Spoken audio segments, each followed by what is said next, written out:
Famille, bonjour, j'espère que vous allez bien. Ce matin, je voulais vous informer de ceci. Je voulais vous dire merci, un grand merci à vous tous qui me suivez de près ou de loin. Vous qui appréciez le message que j'apporte via les réseaux sociaux. Je vous dis grandement merci. Alors, j'aimerais ajouter ceci, c'est que comme nous le savons tous, nous sommes dans une nouvelle année. Les choses doivent évoluer. C'est-à-dire que maintenant, si j'aborde un thème, lundi, c'est-à-dire en début de semaine, si j'aborde un thème, et ce thème-là, je vais poursuivre ça toute la semaine. Voilà, c'est ce que j'aimerais ajouter. C'est-à-dire que hier, j'ai parlé du salut. Donc, c'est le salut que je vais continuer avec jusqu'à toute la semaine. Voilà, c'est ce que je voulais apporter. Merci vraiment pour tout. Alors, ce que j'aimerais apporter ici aujourd'hui comme message, c'est que certains d'entre nous, on s'est dit que puisque nous vivons dans le péché, nos vies n'ont pas changé, mais malgré ça, Dieu nous bénit. Dieu nous accorde ses faveurs. Dieu nous a protégés. Dieu nous garde en vie. Famille, j'aimerais vous dire ici ce matin que si Dieu nous garde en vie encore, c'est parce que Dieu use de patience avec nous. Le souhait de Dieu, c'est qu'un jour, nous arrivons tous à la repentance. Vous voyez un peu. La famille, Dieu est amour. Mais son amour n'a rien à voir avec le salut. Le salut, c'est quelque chose qu'on le mérite. Oui, le salut là, c'est quelque chose que tu dois travailler dur pour y parvenir. On doit tous travailler dur pour y parvenir.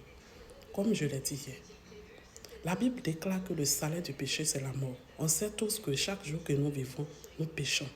Alors lorsque nous péchons chaque jour et que nous sommes égarés de Dieu, nous sommes loin de Dieu, c'est-à-dire que nous-mêmes là, on raccourcit nos durées de vie sur la terre. C'est ce qui fait qu'aujourd'hui, il y a plein de morts.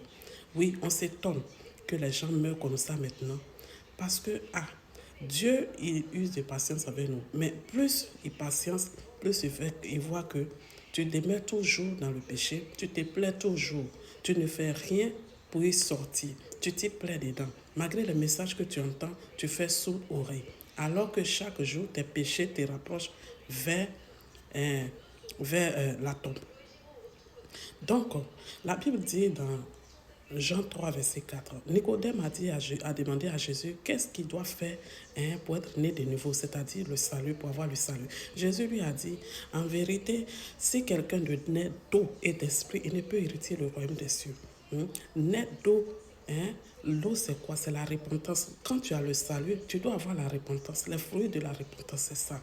Maintenant, de l'esprit, c'est que tu dois parler en langue. Parce que lorsque tu commences à parler en langue, tu as un autre niveau. Parce que là, lorsque tes péchés ont été pardonnés, tes péchés ont été engloutis, lorsque tu abandonnes le péché, le Saint-Esprit a la capacité maintenant de te conduire, de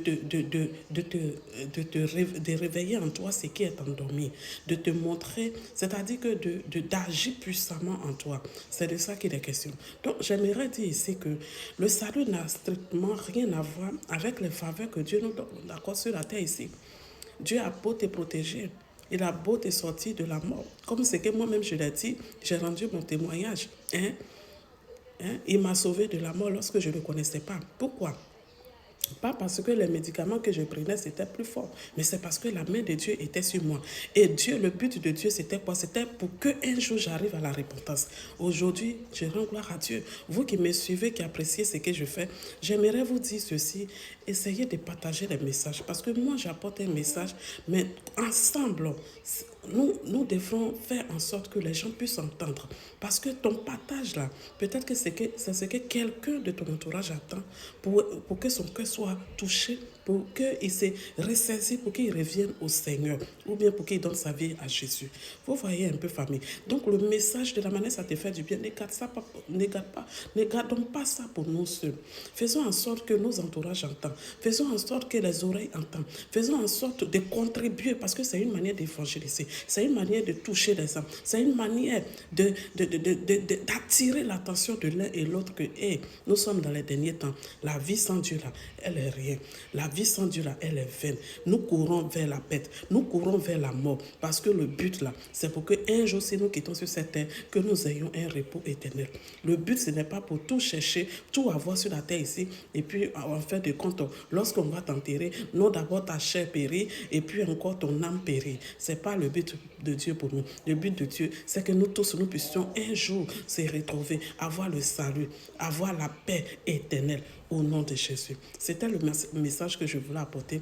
Mon frère, ma soeur, je t'exhorte à partager, je t'exhorte vraiment à faire ta participation avec cette vidéo et que Dieu te bénisse, que Dieu t'élève pendant que tu partages, que Dieu restaure ta vie au nom de Jésus. Amen.